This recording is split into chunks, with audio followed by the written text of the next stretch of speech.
اعوذ باللہ من الشیطان اللعین الرجیم بسم اللہ الرحمن الرحیم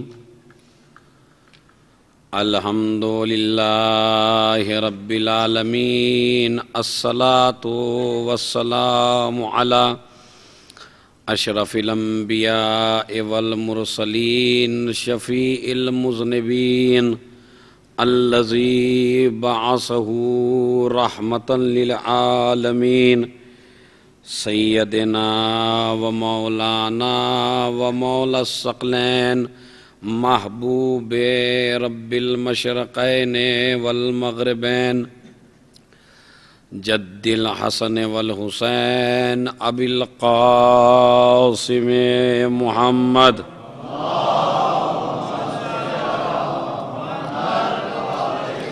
وعلى اہل بیتہ الطیبین الطاہرین المعصومین المظلومین الذین اذهب اللہ عنہم الرجس وطہرہم تطہیرا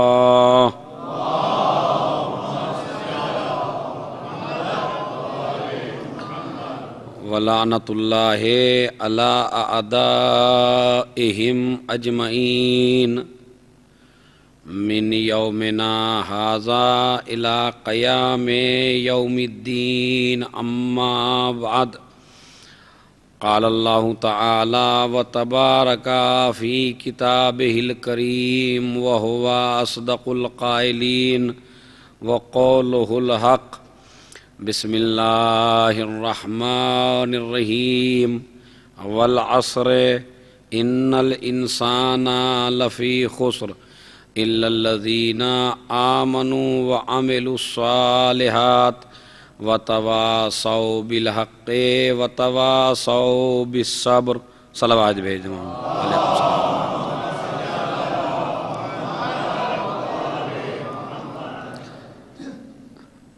سلسلہ گفتگو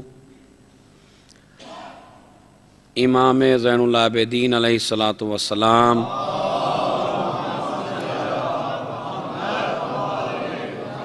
اور صحیفہ سجادیہ کے حوالے سے ہیں، لیکن ابھی تک اس موضوع کا ایک حصہ کلیئر نہیں ہو سکا، لہٰذا میں آج کی مجلس میں کوشش یہ کرتا ہوں کہ اس حصے کو کلیئر کر کے اور باقی جو امام سجاد کے حوالے سے چیزیں رہ جاتی ہیں ان کو آئندہ کے لیے چھوڑ دیتے ہیں، اس لیے کہ ابھی امام علیہ السلام کی زندگی کے وہ حالات باقی ہیں کہ جو واقعہ کربلا سے متعلق ہیں۔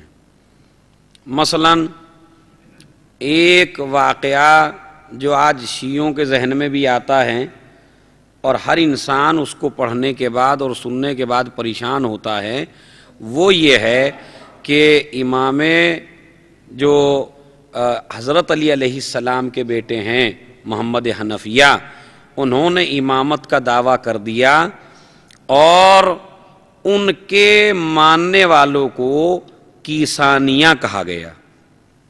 کیا کہا گیا انہیں؟ کیسانیہ۔ اسی وجہ سے بعض لوگوں نے جب جناب مختار کی زندگی کو پڑھا تو اس میں یہی لکھا کہ مختار کی سب سے غلط بات یہ ہے کہ مختار محمد حنفیہ کو امام مانتے تھے۔ بات سمجھ رہے ہیں؟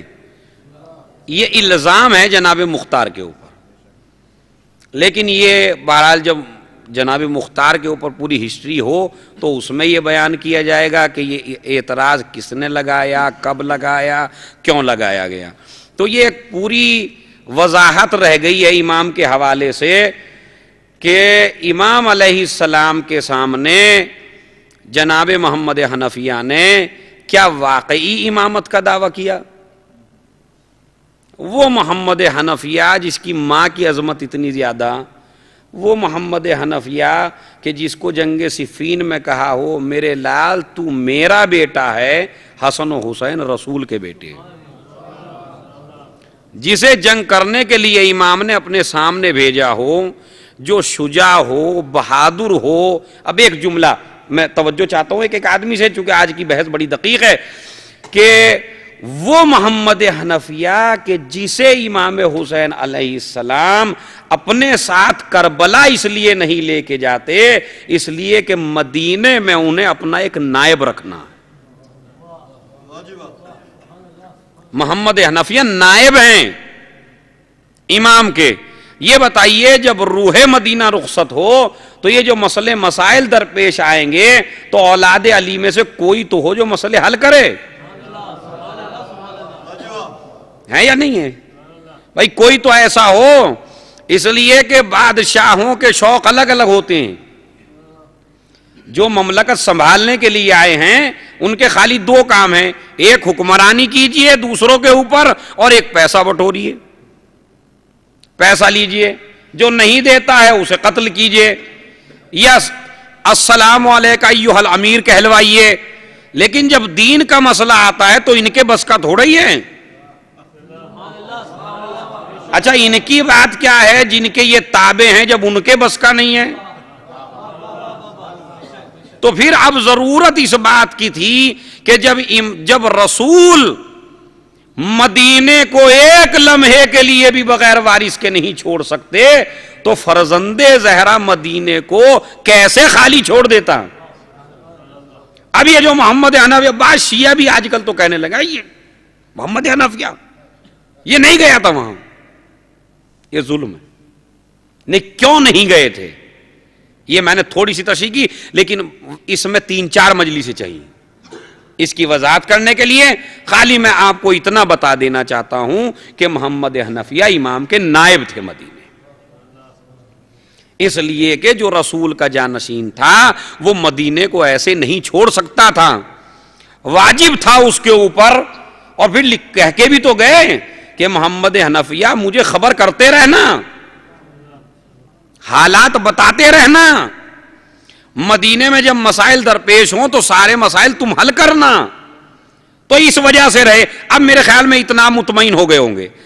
تو اب ایسی شخصیت جسے امام نائب بنا کے گئے ہوں وہ کبھی چوتھے امام کی امامت کے مقابلے میں امامت کا دعویٰ نہیں کر سکتا. آیا جب محمد حنفیہ ہی نہیں کر سکتے تو پھر مختار انہیں کیسے مان سکتے ہیں؟ دیکھیں جس نے بھی، یہ آپ نوٹ کیجئے، میں بڑے ہلکے انداز میں آپ سے کہہ رہا ہوں کہ جس عالم نے اہل بیت کے لیے بولا، جس کاتب نے اہل بیت کے لیے لکھا، جو بھی شخصیت اہل بیت کے کام آتی چلی گئی اسے جو دشمن تھے وہ مجروح کرتے چلے گئے. مختار کا مختار ایسے ہیں، مختار ایسے ہیں، مختار ایسے ہیں. کبھی کہتے ہیں یہ انہیں امام نہیں مانتے تھے. اچھا تم کون سا انہیں امام مانتے ہو؟ بات سمجھنے کی ہے یا نہیں ہے؟ کہا نہیں یہ تو انہیں امام ہی نہیں مانتے، تو تم مانتے ہو انہیں امام؟ اچھا کھل کے کہہ نہیں سکتے کہ مختار ایسے تھے، مختار یوں تھے، مختار نے ایسی سزائیں دی جو شریعت کے خلاف تھیں، مختار نے ایسا کیا، امام کی تو اجازت ہی نہیں تھی، مختار تو غلطی پہ تھے. اب یہ الگ الگ سے دیکھیے، کان ادھر سے پکڑیے یا ادھر سے پکڑیے، پکڑا جاتا ہے کان ہی. لیکن اب انہیں دیکھیے، مختار انہیں امام نہیں مانتے تھے، مختار تو انہیں امام مانتے تھے. اب یہ اعتراض یہ مختار پہ نہیں ہے، اصل میں خلش تو اس بات کی ہے کہ قاتل حسین کو قتل کیوں کیا ہے. اور کوئی پریشانی نہیں ہے. اگر مختار بھی چپ رہ جاتے تو مختار سے ذہین کوئی نہیں، مختار سے مومن کوئی نہیں، مختار سے شجاع کوئی نہیں، مختار سے بہادر کوئی نہیں، مختار سے اچھا کوئی نہیں. کیوں؟ اس لیے کہ چپ ہیں. لیکن انہوں نے ان کے جگر کے پاروں کو کاٹا ہے، ان کی پوری سازشوں کو فیل کیا ہے، چن چن کے بدلہ لیا ہے. تو اب یہ تو کہہ نہیں سکتے کہ اس وجہ سے برا کہہ رہے ہیں انہوں نے یہ کیا، اس لیے کہ یہ بھی جانتے ہیں اگر قاتلوں کا ساتھ دیں گے تو لعنت یہاں سے شروع ہوگی اور آخرت تک پہنچے گی. لہذا اب اسی طرح جناب محمد حنفیہ کو بدنام کیا جا رہا ہے، اسی طرح جناب مختار کو. تو یہ ایک موضوع ہے جو میں آپ کو بتانا چاہتا ہوں جو رہ گیا ہے، لیکن مجھے دوسرے جز تک پہنچنا ہے آپ کے، کہ پہلا جز کیا ہے؟ امام کی سیرت. دوسرا یہ کہ وہ کتاب جسے صحیفہ سجادیہ کہتے ہیں. انشاءاللہ 3-4 مجلسوں مستقل پھر وہی رہے گا اب آگے، لیکن آج تھوڑا سا میں کوشش کرتا ہوں، اس موضوع کو چھوڑ رہا ہوں. ابھی جو ابن زیاد کے دربار میں خطبے ہیں انہیں میں چھوڑ رہا ہوں، جو دربار یزید میں خطبہ ہے انہیں چھوڑ رہا ہوں. جو واقع حرہ ہوا تو بعض کہتے ہیں واقع ہیرا، اور واقعاً صحیح ہے واقع ہیرا، اس لیے کہ ہیرا مدینے میں ایک جگہ ہے. تو واقع ہیرا ہوا، پورا واقعہ عجیب و غریب ہے، اس میں امام سجاد کا کردار کیا ہے وہ رہ گیا. تو یہ چند چیزیں ہیں جو میں آپ کے لیے چھوڑ رہا ہوں، انشاءاللہ بعد میں کبھی موقع ملا تو یہیں سے پھر کمپلیٹ ہوگا. لیکن آج اتنا سن لیجئے کہ ہمارا کل کا موضوع یہ تھا کہ امام علیہ السلام نے عبادت کے ساتھ ساتھ پوری دنیا کو یہ درس دیا کہ خالی سجدہ کرنا کمال نہیں ہے، خالی نماز پڑھنا کمال نہیں ہے، خالی روزہ رکھنا کمال نہیں ہے. کمال یہ ہے کہ جس طرح اللہ کی عبادت ہو اسی طرح مخلوق کی خدمت ہو. یہ ہے کمال عبادت.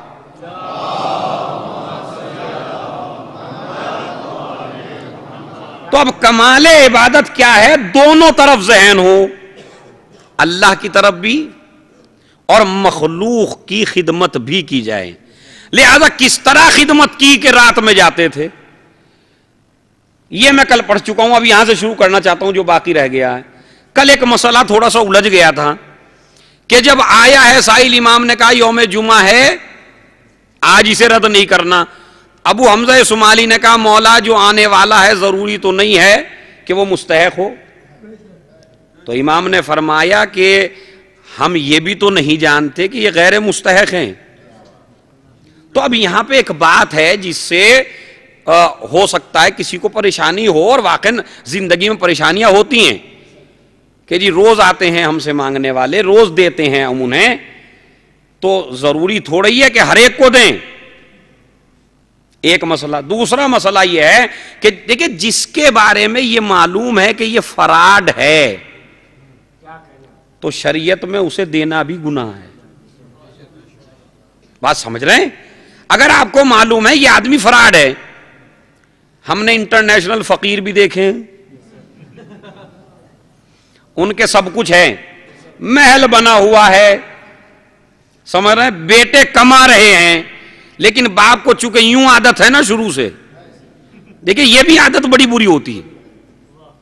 شریعت کا حکم یہ ہے کہ جتنا ہو سکے کسی دوسرے سے مانگنے سے بچو. یہ ہے حکم شریعت. ادھر مانگنے والے کو روکا، کسی کے دروازے پہ نہیں جانا، اور ادھر دینے والے کو آرڈر کیا اگر آ جائے تو دے دینا. حکمت مذہب سمجھیے آپ. ادھر روکا جا رہا ہے نہیں جانا، اور اگر زیادہ پریشان ہو تو ہر کسی کے در پہ نہ جانا، اس کے دروازے پہ جانا جو اہل ہو. جو اہل ہو. یہی تو وجہ ہے امام حسن علیہ السلام تھوڑا صلوات پڑھتے ہوئے آگے آئے. میرے خیال میں مجھے کہنے کی عادت پڑ گئی ہے اور آپ کو سننے کی عادت پڑ گئی. صلوات پڑھتے ہوئے آگے آئے.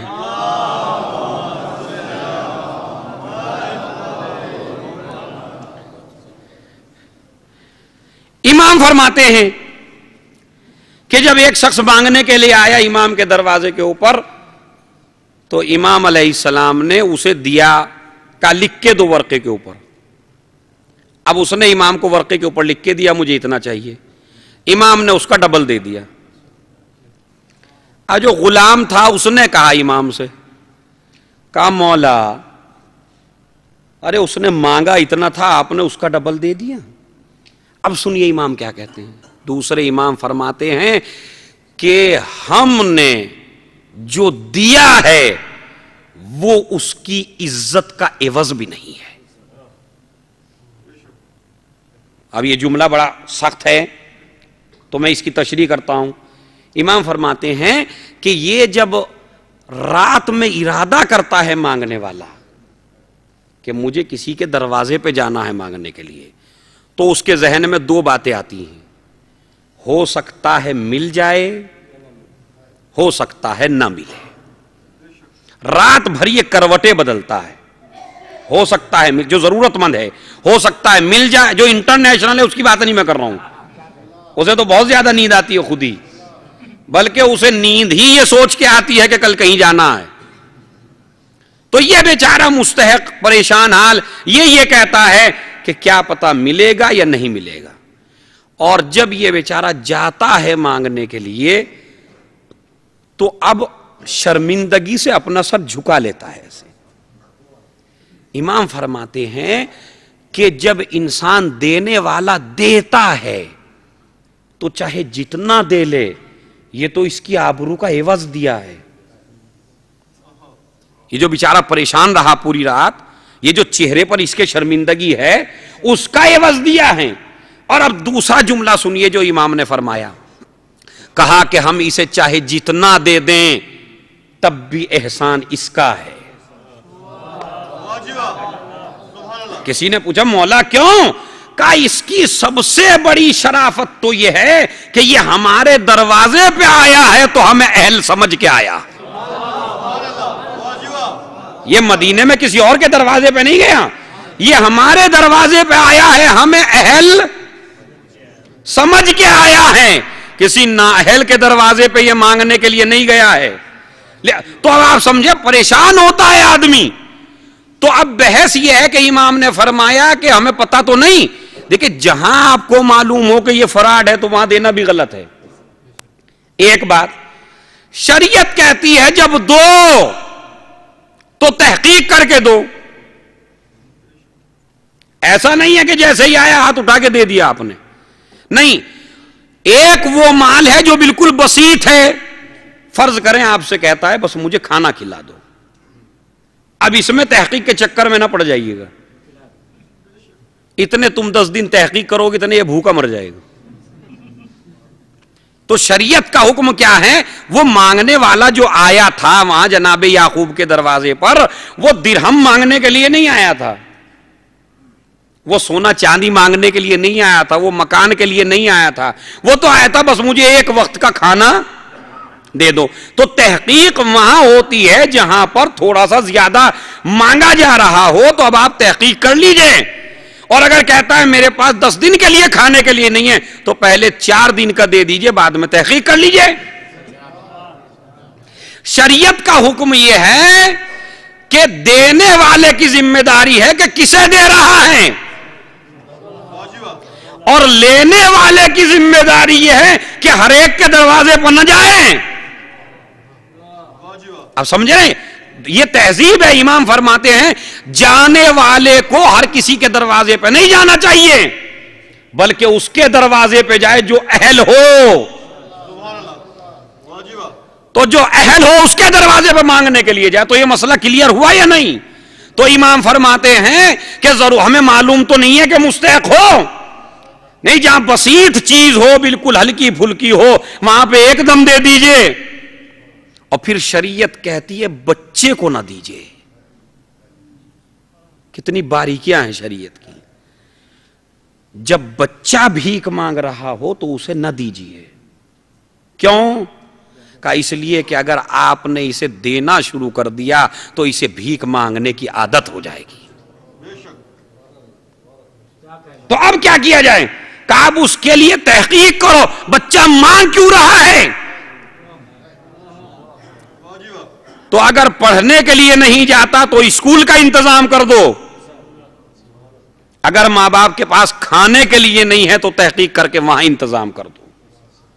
تو دیکھیں شریعت کیا کہتی ہے. شریعت ہر انسان کو یوں کرنا سکھاتی ہے، ایسے کرنا نہیں سکھاتی ہے. نہیں، میرے بندوں کا ہاتھ ایسے ہی رہے، میرے بندوں کا ہاتھ ایسے نہ ہو. یہی وجہ ہے کہ جب رمضان المبارک آتا تھا تو امام علیہ السلام دیکھیں غربا کو ہر دن پہنچاتے تھے. جیسے کہ آپ نے کل کی مجلس میں سنا، ماہ مبارک میں کیا کرتے تھے کہ ایک بکرا ذبح کراتے تھے. کون سا بکرا؟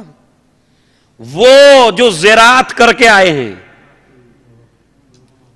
یہ دنیا، یہ جتنے بھی دنیا کے ماں باپ ہیں، ہم ہوں آپ ہوں، جب کماتے ہیں تو اپنی اولاد کے لیے کماتے ہیں. اہل بیت دوسروں کے لیے کماتے ہیں.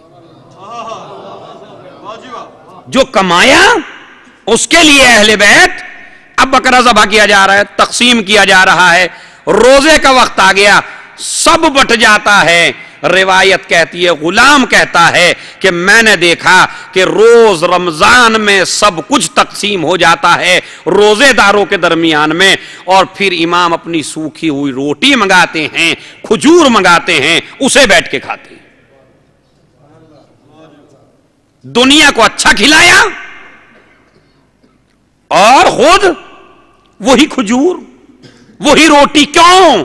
اس لیے کہ امام منبر پہ بیٹھ کے امام نہیں بنتا ہے، امام تخت پہ بیٹھ کے امام نہیں بنتا ہے، امام کرسی پہ بیٹھ کے امام نہیں بنتا ہے.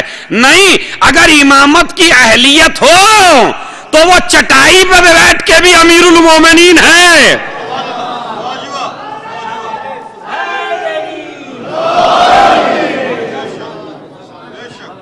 اچھا یہ بتائیے، اگر کسی آدمی کو آپ منبر پہ بٹھا دیجئے تو یہ بتائیے کیا وہ بیان کر سکتا ہے اگر اس کے اندر علم نہ ہو؟ تو نہ منبر کچھ دیتا ہے، نہ تخت کچھ دیتا ہے، نہ تاج کچھ دیتا ہے، نہ لوگوں کا سلام کچھ دیتا ہے. انسان کی اہلیت ہوتی ہے جو اس کے اندر ہوتی ہے. دنیا بادشاہ اس وقت بھی تھے، یہ بادشاہ ہیں، یہ حاکم ہیں، یہ خلیفہ ہیں، مگر کمال دیکھیے کہ وہ تخت پہ بیٹھ کے بھی بادشاہ نہ تھے، یہ چٹائی پہ بیٹھ کے بھی بادشاہ تھے. کیوں؟ اس لیے کہ بتا رہے ہیں بیٹھنے سے بادشاہ نہیں بنتا، خدمت کرنے سے بادشاہ بنتا. ہم خدمت کر رہے ہیں، اور خدمت بھی کس طرح کر رہے ہیں؟ عجیب و غریب بات پڑھی میں نے، اور حوالہ بھی سن لیجئے، دیکھ لیجئے گا جا کے. پہلی جلد ہے حیات امام زین العابدین علیہ الصلوۃ والسلام کی، یہاں بھی ہے.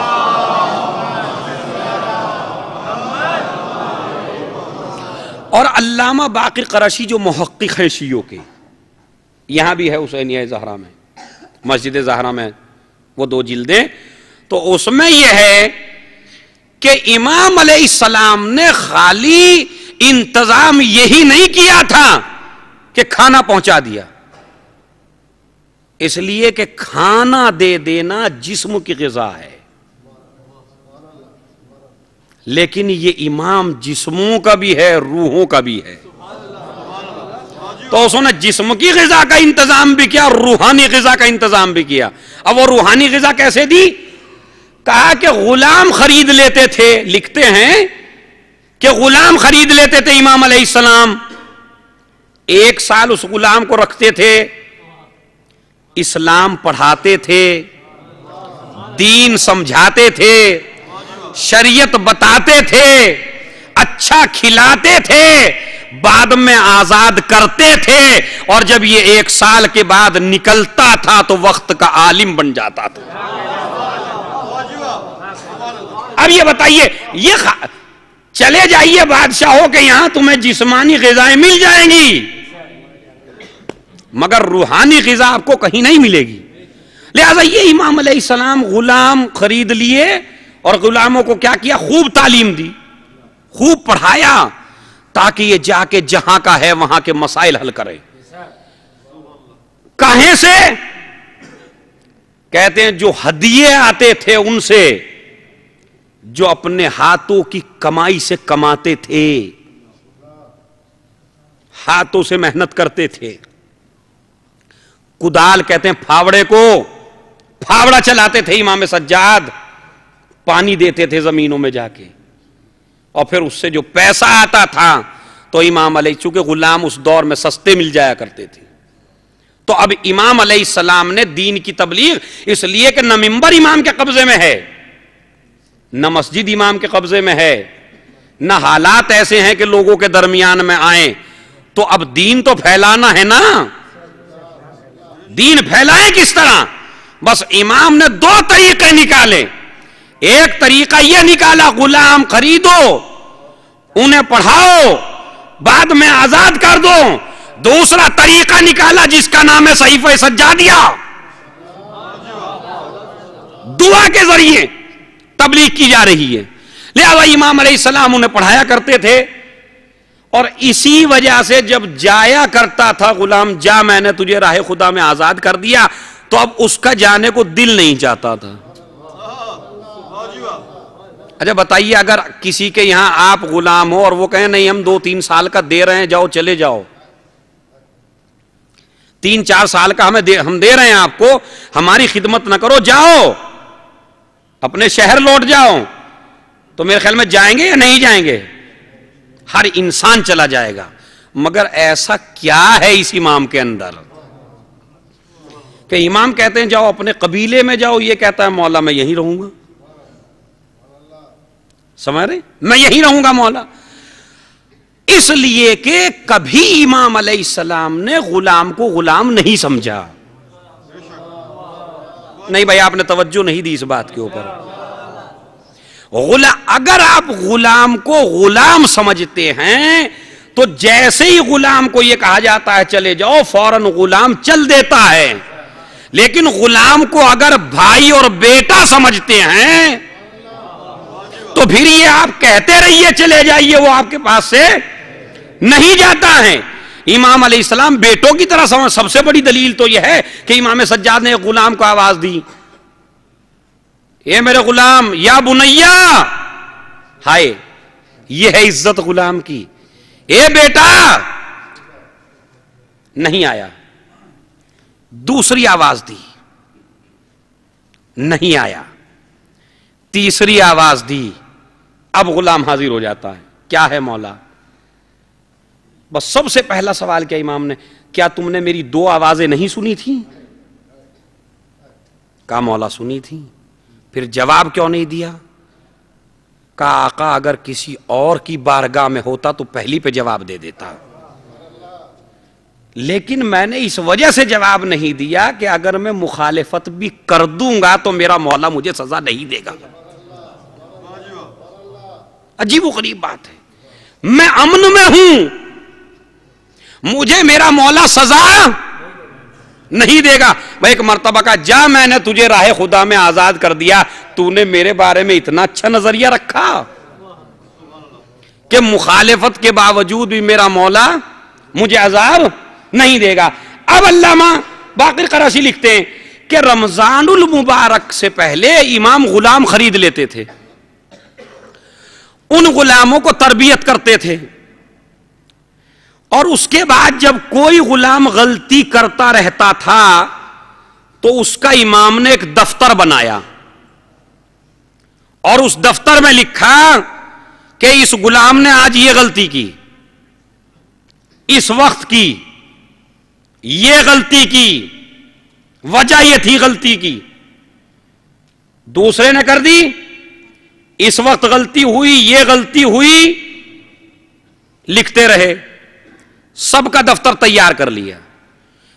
جب شب عید آتی تو امام سب غلاموں کو بلاتے, سب کے سامنے ان کا نامہ اعمال رکھتے, اور یہ کہتے تم نے فلاں دن یہ غلطی کی تھی, تم نے فلاں دن یہ غلطی کی تھی, تم نے فلاں دن یہ غلطی کی تھی. اور جب غلام دیکھتے ہیں وقت بھی لکھا ہوا ہے, غلطی بھی لکھی ہوئی ہے, فوراً کہتے تھے مولا بالکل سچ کہہ رہے ہیں, یہ ہم سے غلطی ہوئی ہے, ہم اس غلطی کا اعتراف کر رہے ہیں. جیسے امام علیہ السلام یہ دیکھتے تھے تو اب کہتے تھے کہ اب جو جملے میں کہتا ہوں وہی جملے تم کہو. کہا کیا کہیں مولا؟ کہا یہ کہو اے زین العابدین, جس طرح آپ نے ہمارے گناہوں کو لکھا ہے اسی طرح کوئی تم سے بڑا ہے جو تمہارے گناہ لکھ رہا.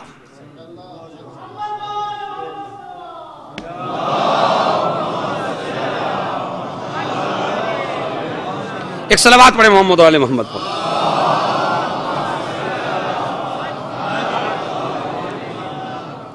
اب آپ تھوڑا سا آپ کو جھٹکا لگتا ہے یا نہیں لگتا ہے جب امام کی سیرت سنتے ہیں؟ کیا زین العابدین سے گناہ کا تصور ممکن ہے؟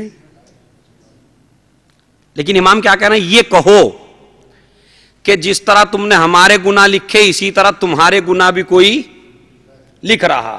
اور اب جملہ سنیے، کہا اب آگے کہو کہ جس طرح تمہیں اپنے خدا سے معاف کرنے کی امید ہے اسی طرح ہم بھی یہ امید کرتے ہیں تم ہمیں معاف کر دو. اس لیے کہ آپ کو بھی تو اپنے خدا سے امید ہے معاف کرنے کی. تو جو آقا ہوتا ہے اس کی خاصیت ہی ہوتی ہے معاف کرنا. یہ کہتے تھے، پہلے تو کہنے کو تیار نہ تھے مولا آپ سے گناہ. کہا نہیں، جس طرح میں کہتا چلوں کہو. کہا اس لیے کہ وہاں ہر ایک انسان کا گناہ لکھا جاتا ہے. جس طرح ہر انسان یہ چاہتا ہے میرا گناہ معاف ہو اسی طرح ہم بھی چاہتے ہیں ہمارے گناہ معاف ہوں. بس ایک مرتبہ امام کہتے تھے کہ جاؤ میں نے سب کو تمہیں معاف کر دیا. اور جب معاف کیا تو اب کہتے ہیں جاؤ اب تمہیں راہ خدا میں آزاد کر دیا. مگر یہ کہہ کے جاؤ کہ جس طرح آپ نے ہمیں دنیا کی خطاؤں سے معاف کیا ہے اسی طرح میرے لیے دعا کر کے جاؤ کہ پروردگار انہیں نار جہنم سے محفوظ رکھے. عزیزو یہ کس کے لیے ہے سارا؟ یہ درس حسینی ہے مجلس. یہ سارا آپ کے لیے ہے کہ اگر آپ یہ نہ سمجھیے دوسرا ہی گناہگار ہے.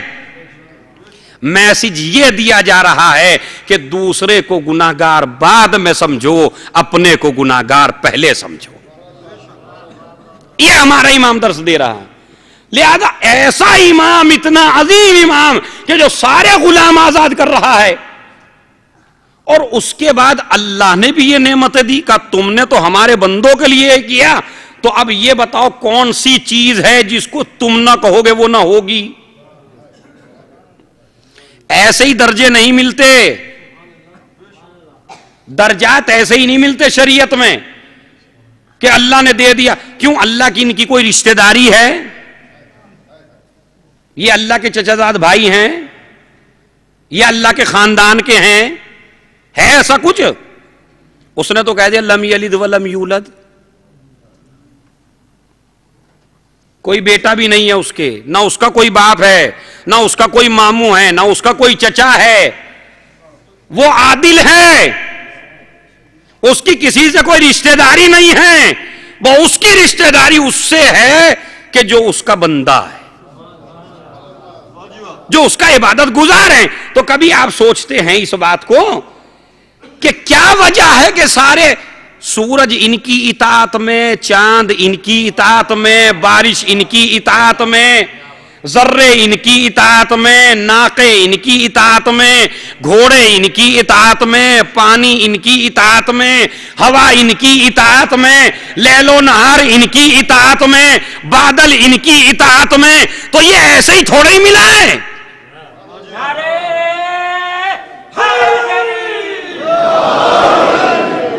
اور یہ میراث میں بھی نہیں ملا ہے. نہیں، تم اپنی زندگی ہمارے لیے وقف کر دو، ہم اپنی ساری چیزیں تمہارے لیے وقف کر دیتے. کبھی آپ نے سوچا اس زاویے سے ارے یہ ناقہ اطاعت کر رہا ہے، یہ پانی اطاعت کر رہا ہے، یہ ہوا اطاعت کر رہی ہے، کیوں کر رہی ہے؟ آپ کی کیوں نہیں کرتی ہے؟ یہ رشتہ دار تھوڑی ہیں ان کے. نہیں، جس طرح انہوں نے اپنی زندگی وقف کر دی اللہ نے ساری چیزیں ان کے ماتحت دے دی. یہی وجہ ہے کہ ہشام ابن عبد الملک حج کرنے کے لیے گیا ہے اور حج پہ اس نے دیکھا کہ بھیڑ ہی بھیڑ ہے. اب آپ دیکھتے کتنی بھیڑ ہوتی ہے حج پہ، بھیڑ ہی بھیڑ چاروں طرف. اب جو بادشاہ زادے ہوتے ہیں ان کے نخرے بھی زیادہ ہوتے ہیں. ارے گرمی، ہائے پانی، ہائے ہوا، ہائے یہ. اچھا وہاں تو شریعت نے پہلے ہی پابندی لگا دی تم بادشاہ دوسری جگہ ہو، یہاں سب فقیر ہو. یہاں جس لباس میں کہیں گے اس میں آنا پڑے گا، جیسے کہیں گے اس میں آنا پڑے گا. بتائیے حج سے بڑی کون سی مساوات دنیا بتا سکتی ہے؟ امیر جائے تو وہی لباس، غریب جائے تو لباس.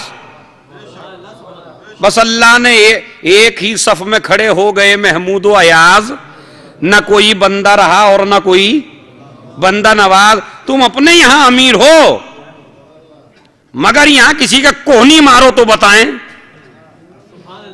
یہاں کسی کو پریشان کرو تو بتائیں. یہاں تو ایک کیڑی کو نہیں مار سکتے, یہاں تو ایک مچھر کو نہیں مار سکتے, یہاں تو تم گھاس کو کچل بھی نہیں سکتے, یہاں تو سر تمہارا ہے, بال تمہارے ہیں, ایک بال کو اکھاڑ بھی نہیں سکتے. دیکھا آپ نے حج میں کتنا مجبور کر دیا اللہ نے. ایسے آؤ جیسے, اچھا کمال ہے, کتنا سفید لباس اللہ کو پسند ہے. کہا جب یہاں ہو تو بھی سفید میں, جب وہاں ہو. اب اگر کوئی رئیس کہے میں یہ نہیں پہنتا ہوں, جب مجھے کفنایا جائے تو مجھے سونے کا لباس پہنایا جائے, تو شریعت کہتی ہے اسے پھینک دو الگ, مگر جائے گا اسی میں جس میں ہم نے بلایا ہے. بات سمجھ رہے ہیں؟ تو آپ امیر ہیں تو الگ ہے, لیکن یہاں کوئی امیر غریب, یہاں ہماری نظر میں سب برابر ہیں. اب یہ بادشاہ ہے تو کیا ہے, مگر یہ پریشان ہے کس طرح اتنے مجمع میں حج کروں. ایک مرتبہ اس کے لیے ممبر لا کے رکھ دیا, چاپلوس بھی تو ہر جگہ ہوتے ہیں, خدا بچائے ان سے. ویسے بڑی عجیب و غریب قوم ہوتی ہے بعض چاپلوس ہے. ارے حضور, سرکار, سرتاج, آپ سے کھڑا نہیں ہوا جا رہا, ممبر لا کے رکھ دیں جیسے یہ بہت بڑے خطیب ہوں. اب ممبر لا کے رکھ دیا, بیٹھ گئے, بیٹھے ہم. اب جو ایسے بیٹھے تو انہوں نے دیکھا ممبر کے اوپر سے کہ ایک جوان آ رہا ہے, گردن جھکی ہوئی ہے, مجمع کی طرف بڑھ رہا ہے, کسی سے کچھ کہتا بھی نہیں ہے, مگر جیسے جیسے وہ حجر اسود کی طرف بڑھ رہا ہے مجمع خود بخود جگہ چھوڑ رہا, خود بخود مجمع جگہ چھوڑتا چلا جا رہا ہے. ایک مرتبہ یہ چونکا اور چونک کے کہتا یہ کون ہے, غور سے دیکھا, ارے میں گیا تو کسی نے راستہ نہ دیا, روز میرے ہی یہاں کا کھاتے ہیں, روز میرے ہی دربار میں بیٹھتے ہیں, روز مجھے ہی سلام کرتے ہیں, لیکن میں گیا تو کسی نے راستہ نہ دیا. اور یہ جوان کون ہے کہ جس کے آتے ہی سب نے راستہ دے دیا. اب میں ایک جملہ کہتا ہوں, یہ واقع میں نہیں ہے, یہ اپنی خطابت سے میں بھی کبھی کبھی ایک اشارہ دے دوں آپ کو. دیکھیں یہ مجمع کی مجبوری ہے, نہیں, مجمع کی مجبوری ہے انہیں جگہ دینا. کہتے ہیں کیوں؟ میں نے کہا اس لیے کہ اگر یہ جگہ نہ دیں تو اتنا جانتے ہیں کہ حجر اسود خود اٹھ کے آ جائے گا.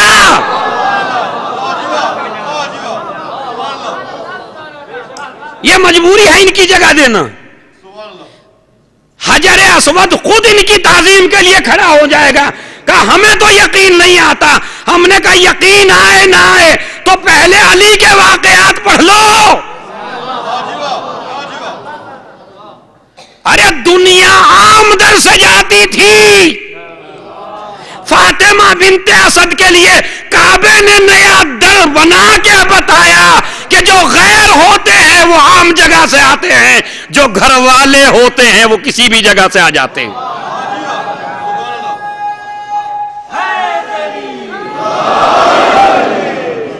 آئی یا نہیں آئی؟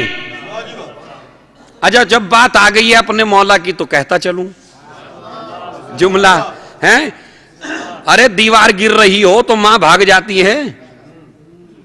ابھی یہ کہنے لگے یہ گرنے والا ہے, کوئی رکے گا آپ میں سے؟ مگر یہ پھٹ بھی رہی ہے دیوار, آواز بھی آ رہی ہے, اور جو دور سے دیکھ رہے ہیں وہ پریشان, یہ کیا ہو رہا ہے, یہ کیا ہو رہا ہے, مگر ان کے قدموں میں لغزش نہیں ہے. نہ یہ ڈرتی ہیں, نہ یہ بھاگتی ہیں, نہ یہ پریشان ہوتی ہیں. کیوں؟ کہا اس لیے کہ اگر کسی فرار کو بطن میں رکھے ہوتی تو میرے اندر ڈر پیدا ہوتا. اب کیسے ڈر پیدا ہو؟ چلیے یہ تو ایک پورا اشرا ہے, اس کے اوپر تو پھر میں موضوع چھوڑ دیتا ہوں تاکہ وقت زیادہ نہ ہو جائے. اگر یہ نہ ہٹیں تو حجر اسود خود تعظیم کے لیے کھڑا ہو جائے گا. اب جو مین بات ہے وہ سن دیکھیں, جب آپ اللہ کے لیے کام کرتے ہیں تین چیزیں ہیں, عزادار بنو,